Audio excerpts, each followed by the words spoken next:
Hacking is an art. It's the art of curiosity. It's about understanding a system so deeply that you can make it do things its creators never intended. Most people think of hackers as shadowy figures hidden behind glowing screens in dark rooms typing furiously. They imagine complex code and impenetrable firewalls, but the truth is often simpler. Sometimes the most powerful key is one that fits in your pocket. A new kind of key has emerged. It's small, it's playful, and it's incredibly powerful. It's called the Flipper Zero, and it's changing the game for hackers, hobbyists, security professionals everywhere. It's a ghost in the machine you can hold in your hand. This small device, looking more like a children's toy than a sophisticated hacking tool, has captured the imagination of the tech world. So, what exactly is this device that has security experts talking and script kiddies drooling? At its core, the Flipper Zero is a portable multi-tool for penetration testers and hardware geeks. Think of it as a Swiss Army knife for the digital age. Blade, screwdriver, can opener. The Flipper Zero has a sub-GHz radio, an RFID reader, an NFC module, an infrared transceiver, and more. Each of these tools is designed to interact with a different type of wireless protocol. It's a single device that replaces a backpack full of specialized equipment, making hardware hacking more accessible than ever before. What makes the Flipper Zero truly special is its all-in-one design and its open-source nature. A global community constantly improves it, adds features, and expands its capabilities. The creators didn't design it to be malicious. They marketed it as an educational device, a toy for geeks. Its interface is gamified, featuring a cyber dolphin mascot that grows and levels up as you use different functions. It lowers the barrier to entry and turns discovering digital vulnerabilities into a game. But don't let the cute dolphin fool you. The hardware inside is serious. The CC1101 radio communicates with a vast range of wireless devices, from smart home sensors to remote keyless entry systems. Integrated RFID and NFC antennas can read, save, and emulate various low and high frequency tags. It's a chameleon, adapting its digital signature to mimic many devices. This versatility is its strength and the source of its controversial reputation. A powerful tool for learning, but also potent for exploitation. Let's take a closer look under the hood. Small white and orange plastic case, a 1.4-inch monochrome LCD perfectly readable in sunlight, and a 5-position directional pad. It feels solid, like a modern pager or a classic Tamagotchi. A rechargeable LiPo offers impressive longevity for days of experimentation. The real magic is the collection of antennas and sensors. Sub-1 GHz transceiver for remotes, outlets, sensors, and key fobs. It can listen, record, and replay. 125 GHz RFID and 13.56 MHz NFC for access cards and more. Infrared with a massive community-curated code library. I-button pads for digital keys, add GPIO and modules, and it becomes an endlessly expandable platform. Clever engineering tuned to the hacker mindset. The Sub-1 GHz radio is arguably the Flipper Zero's most famous and controversial feature. This tool lets you interact with a vast ecosystem of simple wireless devices. You press a garage remote, the door rumbles open. Click again, your car chirps. These feel secure, but they're just radio signals in open air. The Flipper is that receiver with a very good memory, classic fixed code garage door. Older, cheaper systems send the exact same signal every press. Put the Flipper in listening mode. Press your remote. It records. From then on, the Flipper is a copy. It can replay anytime to open the garage. This is a replay attack. No code breaking, no sophisticated analysis. Just record and retransmit. Most modern systems use rolling codes, synchronized codes changing every use. Record one, it's invalid after use, replaying does nothing. More advanced attacks exist. Jamming or roll jam.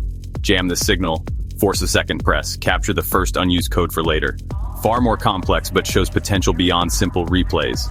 The sub-GHz module goes far beyond garages and cars. It can control wireless outlets, turn lights on and off, trigger wireless doorbells, read TPMS, even change some digital gas signs, control ceiling fans and toy drones. It shows how many conveniences rely on insecure or easily intercepted radio signals. The Flipper doesn't break encryption. Often there isn't any meaningful encryption to break. This is accessible technology in 2025, democratizing hacking. What was once the domain of government and high-level experts now costs a few $100s. It's not just mischief, it's about understanding vulnerabilities. But with great power comes great responsibility. The same tool that exposes a flaw can exploit it. The Flipper is a double-edged sword. Learning to wield it starts with understanding what it truly is. Moving beyond long-range radio, the flipper's next trick is close proximity access. RFID and NFC are the invisible gatekeepers, the ID you swipe, the apartment fob, the card you tap. Convenient, sometimes at the expense of security. The flipper brings the ability to audit or exploit these systems. The most common use case, cloning low-frequency 125 GHz cards used everywhere. Most contain a static, unencrypted ID. Hold it up, it broadcasts the number. The flipper reads it in a fraction of a second, saves it, and emulates it. The door unlocks as if you had the original card. NFC operates higher and is often more secure but not impenetrable. The flipper can read the UID from many NFC cards, hotel keys, transit passes, payment cards. It can't typically clone encrypted payment data, a common misconception, but can read some unencrypted info useful to attackers or researchers, like transit history or card type issuer. Implications are significant. A malicious actor could skim in a crowded elevator, then return after hours. Pentesters use the flipper to test and push upgrades to encrypted tech. Beyond RF, the IR module controls TVs, ACs, projectors, stereo systems via a massive crowdsourced code library.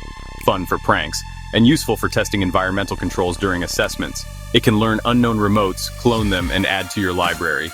I-buttons, Dallas keys, are rugged digital keys in industrial settings. Guards, patrol logs, fleet systems, harsh environments, each with a unique 64-bit address. The flipper reads via rear contact, saves, and emulates. Auditors test whether patrols or assets can be spoofed.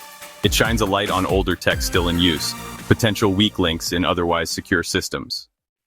Despite sensational headlines, the flipper was born from curiosity and learning, a tool for white hat hackers and pen testers. Compact, versatile, efficient, it lets pen testers assess many vectors fast. Each successful hack in a test is a win, a vulnerability identified and fixed. For students and hobbyists, it makes RF real. Read, analyze, emulate. Gamification encourages exploration. Open source plugins expand it. A living platform fueled by community. Power invites misuse. Using the flipper to access systems or property without explicit permission is illegal. Unauthorized access is a crime. Cloning a neighbor's garage or sneaking into offices has serious consequences. Expect charges under laws like the CFAA in the US or similar elsewhere. Law enforcement knows these devices, ignorance won't help. Beyond law, ethics. Just because you can doesn't mean you should. Is it ethical to disrupt a bar's TVs or skim strangers' cards? Actions have consequences. Disruption, fear, privacy loss. Permission is everything. Use it on your own gear or with written permission. White hat. Point it at others without permission. You've crossed the line. The existence of tools like Flipper can be scary. Awareness is the answer. Understand how they work to defend. Security is a process. Choose tech wisely. Prefer rolling codes for garages and gates. Upgrade old fixed code units. Look for encrypted or rolling code products. The extra cost is worth it.